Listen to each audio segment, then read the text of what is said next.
हम आज बता देना चाहते हैं कि खूंटी लोकसभा का जो इतिहास है कि जब से हम लोगों का चुनाव हुआ है तब से गैर भाजपाई के द्वारा जो चुनाव जीता गया है वो एक ओल चर्चित होकर वहाँ के लोगों की भावना को देखते हुए हम लोग एक क्रिश्चियन कैंडिडेट दिए हैं और उसके लिए भी जीतना तय है।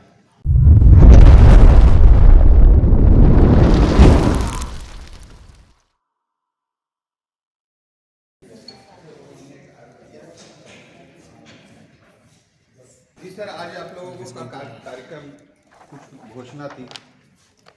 आज झारखंड पार्टी संसदीय बोर्ड ने हमारे केंद्रीय अध्यक्ष एनो सिक्का जी की अध्यक्षता में निर्णय लिया है कि खूंटी जो झारखंड पार्टी का गढ़ रहा है, मरंगोम के जयपाल सिंह मुंडा से लेके एनी होरो तक झारखंड पार्टी वहां का प्रतिनिधित्व किए हैं।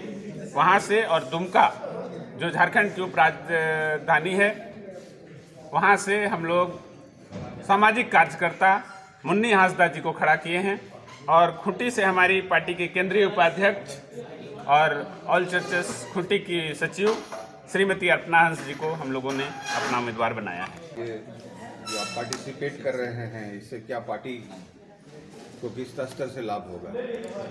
देखिए, पार्टी को निश्चित रूप से लाभ होगा कि हम लोग खूंटी लोकसभा और आज हम लोग दुमका लोकसभा का हम लोग ने घोषणा किया है। टोटल कितना करना है? हम लोग को 8 करना है, 5 कर चुके हैं और 3 बचा हुआ है। उसको भी बहुत जल्दी, जैसे चरण वाइज हम लोग का चुनाव हो रहा है, उसी तरह हम लोग करते जाएंगे। साथ साथ हम आज बता देना चाहते हैं कि खूंटी लोकसभा का जो इतिहास है कि जब से हम लोगों का चुनाव हुआ है तब से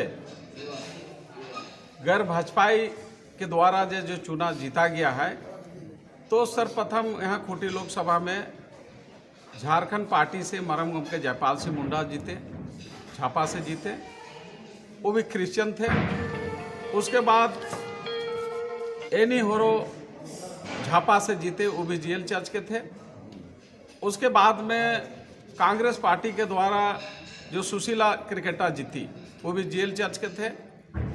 उसके बाद में साइमन तीगा, वो कांग्रेस पार्टी थे, वो रोमन कैथोलिक आरसी चर्च के थे। जब भी यहाँ पर चुनाव लड़े हैं, खूंटी लोकसभा का ये इतिहास है कि यहाँ के अल्पसंख्यक समुदाय के लोग चाहते हैं कि हमारे अनुकूल उम्मीदवार हो ताकि हम लोग उसको जिताएं। हर समुदाय के लोगों का उम्मीद रहता है कि हमारे समाज, हमारे धर्म की रक्षा कैसा हो, हम कैसे शांति बहाल करें, उसका सबका चिंता रहता है। तो यहाँ के लोगों का मांग जैसा है कि यहाँ लोग क्रिश्चियन कैंडिडेट मांग कर रहे थे कांग्रेस के द्वारा भी, लेकिन कांग्रेस के द्वारा कभी भी उनका बात नहीं सुनी।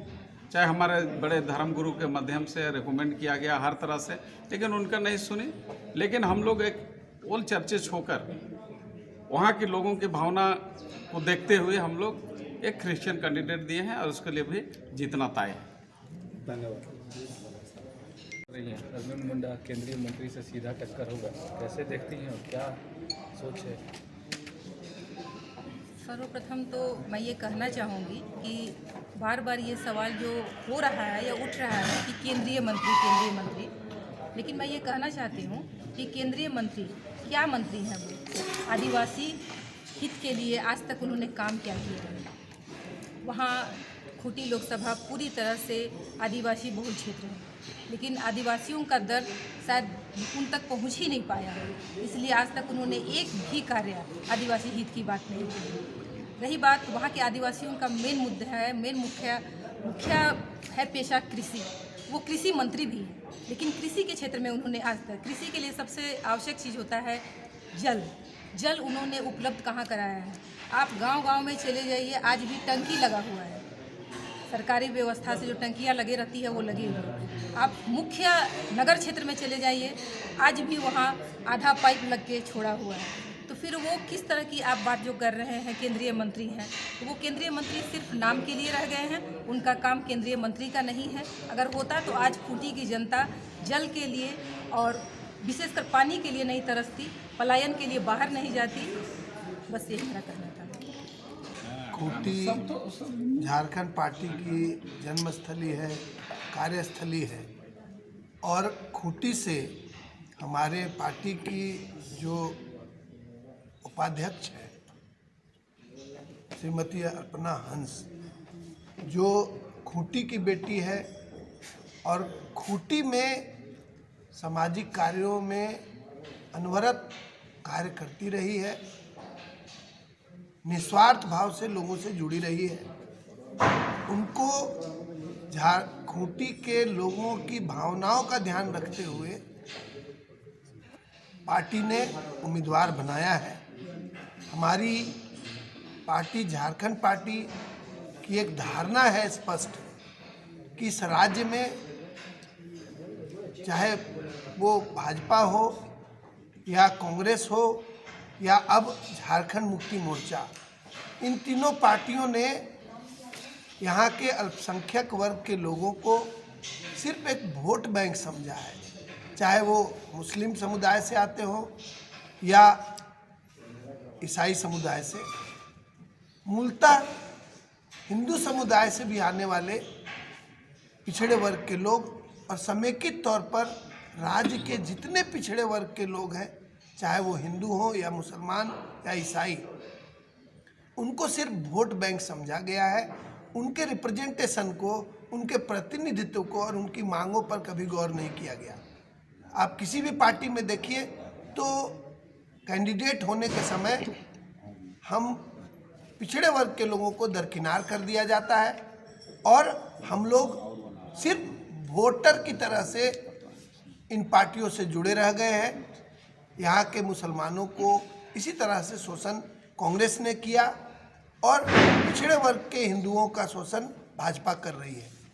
तो ऐसी परिस्थितियां हैं इस राज्य में कि हमारी पार्टी गंभीर थी और हम लोगों ने यह निर्णय लिया है कि आगामी गांडे विधानसभा का जो उपचुनाव होगा वहाँ पे एक सशक्त अल्पसंख्यक वर्ग के उम्मीदवार को हम लोग झारखंड पार्टी की ओर से कंटेस्ट करने का मौका देना चाहते हैं, देंगे।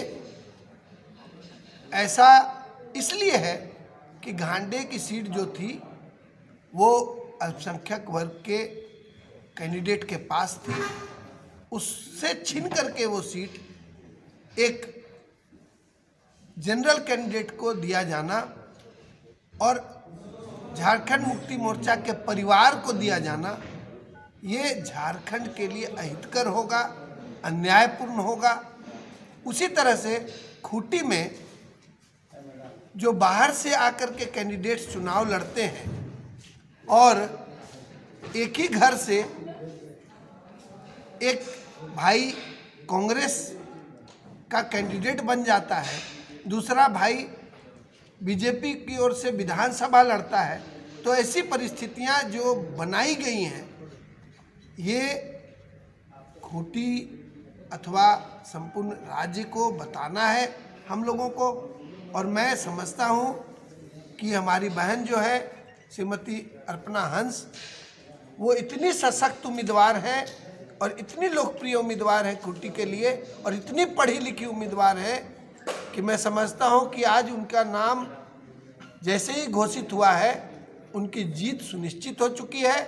और हम लोग भले बहुत साधन संपन्न नहीं है, जैसा कि झारखंड मुक्ति मोर्चा ने झारखंड को लूट के संपन्नता हासिल कर ली है, जैसा कि अन्य पार्टियों के लोग संपन्न हो चुके हैं, उतने संपन्न तो नहीं है, परंतु हमारे पार्टी के एक एक कार्यकर्ता अपना पेट काट करके ये चुनाव बहुत गंभीरता से लड़ेंगे और मैं समझता हूँ कि ऊपर वाला हमारे साथ रहेगा।